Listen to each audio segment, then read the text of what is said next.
Hi guys, welcome back to my channel where the gnomes live. This is Sharon Oyella, and today we're going to be making this fun shape shelf. Now I'm calling it that for a reason. In 2019 I had a whole full video tutorial on making different size boxes shaped like this, and YouTube did not like the name. And I think the problem was also because I had a doll laying in one of them and it looked too creepy.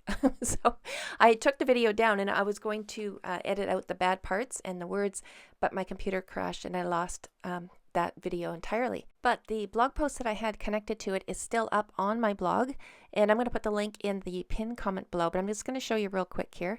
So it's the third post down, so just click on that.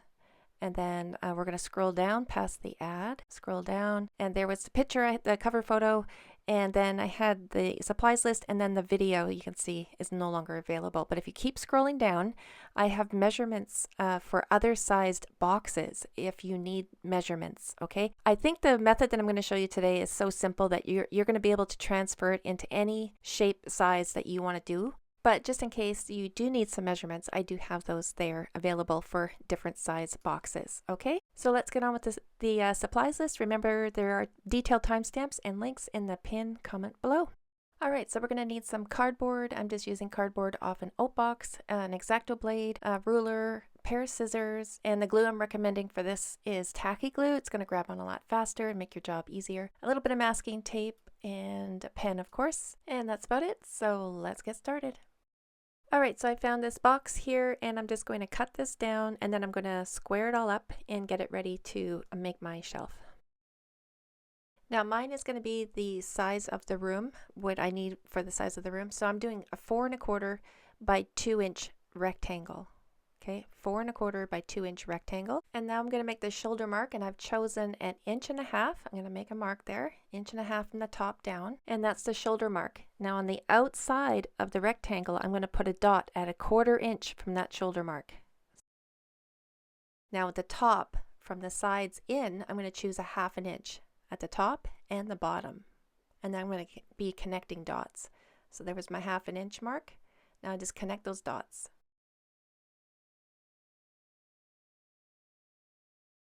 Now at the bottom, I'm going to be marking 1/2 inch again, just like I did for the top. So 1/2 inch in, and now I'll connect those dots. And remember, you can do this any size. This is the size that I needed for the room I'm making it for. Now I just have to cut that fun shape out, and I'm going to use another piece of cardboard. I'm going to glue them together, but make sure you sand down any painted areas, glossy areas, sand those down.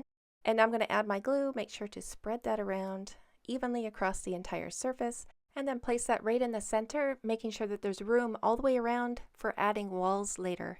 Place a brick or a book on top and leave that sit for about 20 minutes. And I've cut 2 strips. These are 3/4 of an inch wide, and these are going to be the walls of my shelf. And I've sanded down the glossy parts, and now I'm ready to attach them to the fun shaped shelf. Okay, so these are the outside walls. I'm going to place it at the very top, and then where it bends at the shoulder, I'm going to bend it with my fingers. Alright, now I'm going to add a bead of tacky glue from the top all the way down to the bottom, and then I'll place my wall on there and just push it firmly into that glue and kind of hold it for a couple of seconds till it grabs on, and now I can bend the bottom. And I kind of lucked out here. It wasn't planned, but it went perfectly right to the other shoulder mark. So I just had to add more glue and put that into place. Now I'm going to use a little bit of masking tape and just place that there to hold it. Make sure there's full contact between the walls and the floor. This isn't permanent. This is just going to hold it in place. Now I can do the top. Bend it where it needs bending, make a mark, and cut off the excess. And I'll glue this one in the same way I just did with the first one. And I'll add a bead of tacky glue on the inside, all the way around the inside edge, and then I'll let that dry under a fan for a little bit. Alright, I gave that about 20 minutes, so I'm going to remove the masking tape, and I'm going to add a couple of shelves, and I'm going to put one right here from shoulder to shoulder, and then one a little ways down. Now placement is totally up to you. I'm just thinking about the stuff that I want to stick in there, so I want to have enough space in between them. So I added a bead of tacky glue along 3 sides. I'm going to place those in there, making sure that they're level. I'm just going to eye that up as level as can be. Now I actually miscalculated the depth of my 2 shelves. They're a little bit higher. See that? They're protruding out the top there. But I have to make the edges of my cardboard paintable anyway because they're raw edges there. So instead of taking those out and trimming them down, I'm just going to add twine all the way around the outside, and that's going to bring the walls of my shelf and the two shelves themselves to the same height. So that was just a quick fix for me. And I actually like the rustic look of this when I paint the whole thing. But if you don't like that, then just remember that when you're making your shelves, that they should reach the same height as your walls. All right, I'm happy with how that looks, and I'm going to cut out the fun-shaped shelf. And you can use an X-Acto blade, but this was small enough where I could use my scissors and get a good even cut across.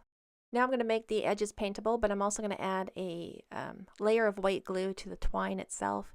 That just kind of tones down all those fibers and makes it easier later for painting. So I'll just cover that all up with that layer of glue.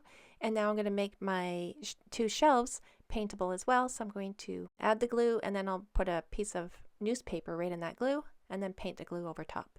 And any paper will work here. You could use napkin if you don't have newspaper, or book pages, old book pages. All right, so the top is done, and I also have to do the sides as well. So the bottom has an open edge there. So I'll just do newspaper all the way around, and we'll be right back. All right, it's been dried and it's ready for painting. I'm just giving it a final look and cutting away any fibers that I see sticking out. And now I can go ahead and paint the entire thing with my base coat, which is black. Once that was dry, then I did a light coat of burnt umber over the entire surface. Then I let that sit for a few minutes under the fan. And the next coat I'm going to do is cinnamon brown.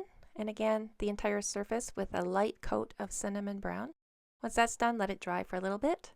And that's looking pretty good. Now I'm going to do some light dry brushing with a beige and also a black. So dry brushing, you want to dip your brush in and then get the majority of the paint off and just lightly transfer a tint of that color over. So you can see the direction of my brush is going, as I'm trying to do a wood grain look. So again, I'm going to do the same thing with some black, making sure to age those edges as well, just dotting the black here and there. And after this was all done, I did add some burnt sienna just to give it a tint of reddish tone to the overall piece, because I didn't want it to match my floors in the pumpkin completely. So I had to change the tone a little bit. But anyway, once the piece is completely dry, the tone of the colors is going to change a little bit. So keep that in mind as you're painting. If you don't like something, let it sit for a while and then come back to it once it's dry and try again. Once I got all the colors on there and the piece was dry, then I did a coat of Varathane. This is a water-based sealer. It's a satin finish. And of course that sealer is optional. You don't need to do that with your piece. I think paint is fine just as it is. Anyway guys, that brings us to the end of this video. In the next one I'm going to show you how I added the candles, and those do light up. They are in there permanently. So that is the next one. I'm working on it right now. So be sure to be subscribed to the channel so you'll know when that video is available. Thanks so much for watching, and we'll see you in the next one.